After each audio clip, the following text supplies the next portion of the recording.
I'm gonna teach you how to build a bigger and stronger back, and we're gonna start right now. I'm Olympic strength coach Dane Miller. I've coached at 2 Olympics and over a dozen world championships, and I help athletes and coaches develop programs to become NCAA All-Americans, state champions, and just better athletes. And this is one of those methods that I've used recently to help me deadlift over 700 pounds. And that method that we're gonna go over today is the Dorian Yates back building method. And one of the unique aspects around this is that we're gonna figure out how we can implement deadlifting without having a negative impact on your actual back structure.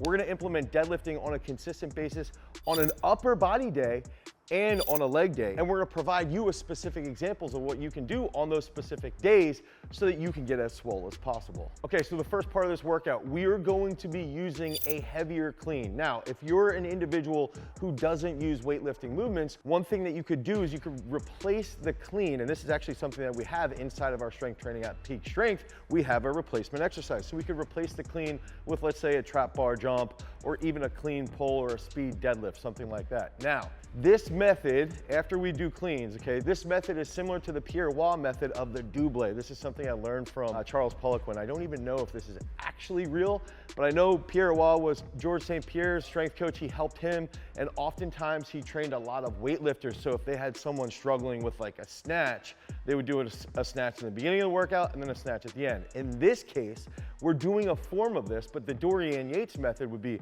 we're gonna hit a big heavy clean. Okay, so we're gonna do, let's say, 5 doubles on that clean. Then we might take a rest, okay? So let's say that we rest for 2 to 4 minutes. Then the rest of this workout, we'll get into executing, okay? Let's say we do that big heavy clean, and then we get into doing some type of front squat, okay? So we're gonna get here, let's move this mic, get into that front squat position, and let's say we're doing like 5 triples.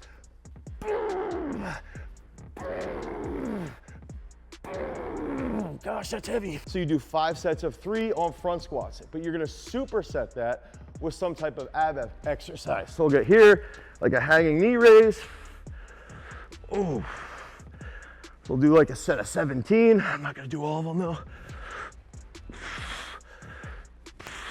And we'll drop down. So again, we're starting off with that heavy clean, especially with sports performance. If you don't wanna do that weightlifting exercise, you can replace the exercise with something like a trap bar jump or a clean pull. Then as we work through the rest of this, you're gonna see how the Dorian Yates method will come in to really blow up the back for the rest of the workout. Okay, so we do that clean first, then we get into the front squats and the abs, okay? And then we're gonna go into an easy movement here. We can do a walking lunge, all right? So walking lunges, you can go forward, you can walk backwards, you can hold dumbbells. Let's say you do like 3 sets of 9 each leg. If you're inside Peak Strength, you know that I love to use really weird rep schemes. I love using number 17.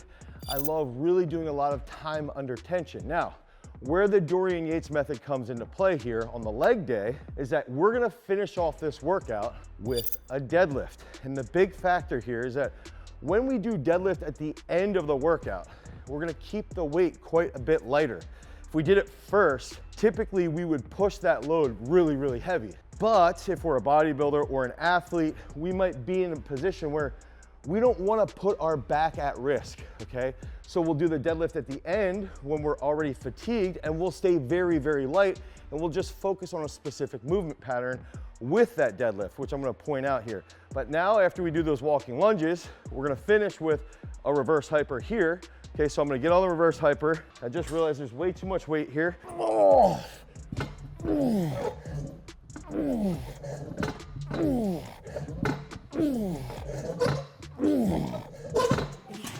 So let's get a huge pump through our glutes, through our lower back, okay? Rest about a minute, and then we're gonna finish with the deadlift. So we're gonna come over to deadlift. Let's say if, my PR is 705. Right now I've got around 300 pounds on the bar, so we can stay pretty freaking light, okay? We don't need to go ungodly heavy.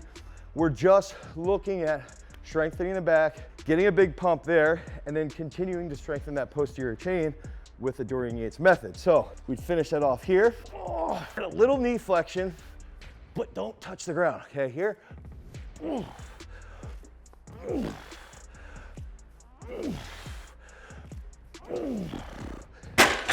Now that's how a leg day would look using this method. We're gonna show you exactly how to do this even on an upper body day. And remember, if you need help with your programming, head over to peakstrength.app, the Google Play Store or the Apple iOS Store, and you can get inside Peak Strength and start to use this type of training protocol. I'm really out of breath. Now we're gonna show you that upper body workout. Okay, so now we're in the upper body portion. We're gonna start off with a heavy press, okay, here. And this is heavy just because I'm fat. So let's say you're doing 5-6 sets of dips. 7 reps. Ideally, you'd be doing weighted dips with maybe 315 pounds. Now, we're gonna hit those heavy dips, okay?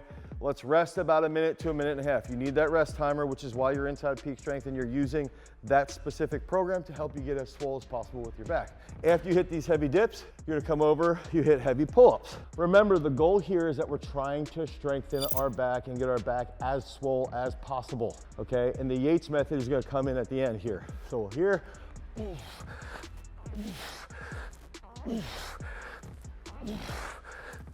so 6 sets of that. Slowly increase your load each and every single set. Okay, you can go weighted set here, weighted up on the pull-ups. And now that's gonna take us into the next 2 exercises before we backdoor you with the Dorian Yates back method. Okay, so we increase big time strength with the dips and with the pull-ups. Now the next portion here, I wanna get a bigger pump. Okay, so I'm gonna do a big press with high reps. So let's say I just wanna do military press, okay? Something simple. Remember, we're really trying to dial in that back strength, back size. Okay, so we're gonna do this. Let's say you just crank out some military presses. Okay, hit that. But the big one here is now we're gonna do something like hater rows, and I'm gonna show you how to do that with dumbbells. And if we think about targeting the back, okay, you're gonna see your back is going to get a huge pump, your erectors are gonna get a lot stronger, your lower back's gonna get stronger, and it's really gonna come back to the amount of volume that we're really targeting everything with the back, and then using that big time movement, the deadlift on an upper body day, really. So now we're gonna go into the hater rows here, and this is where we're gonna use some of the body English. Here.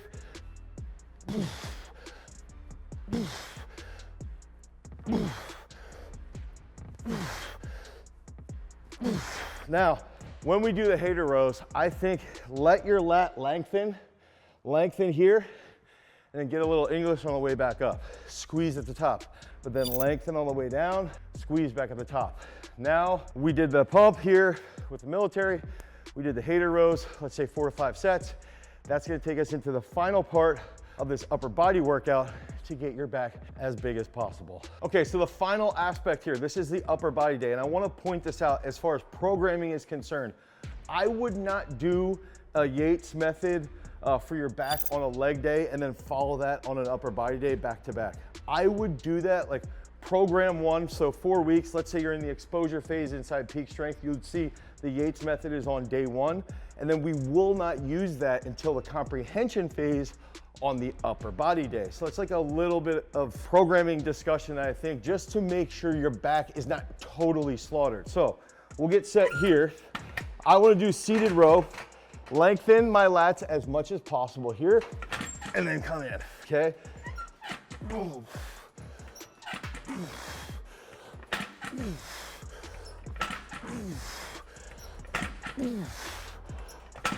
So, think about getting like a set of 20 to 25 reps there, and then we rest for about a minute. Think about the other aspect around our back, our lats, is that they're predominantly, especially lats, the erectors, are more slow twitch. They can respond pretty well to super high volume. So we're gonna walk over to the platform. I'm blown up from doing those seated rows. I'm gonna get set with, on the leg day, you use, let's say, about 50% of your PR with the deadlift. On the upper body day, I think it could even be a little bit lighter. We could even try to push this load a little bit or push the reps. So let's say this is around 40 to 45% of my best on a deadlift, but I'm gonna do the Yates style technique. So we're just gonna do like a RDL with a little bit more knee flexion even.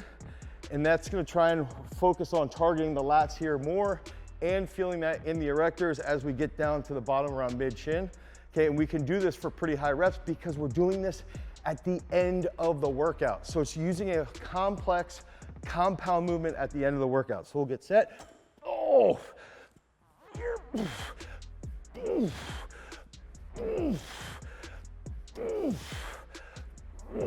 So, finish that upper body day with the deadlifts. You can go back and forth, let's say 3 or 4 sets. If you need help with your training, head over to peakstrength.app, the Google Play Store or the Apple iOS Store, because remember, freaks, if you want to become a champion, you've always got to cultivate your power. Peace.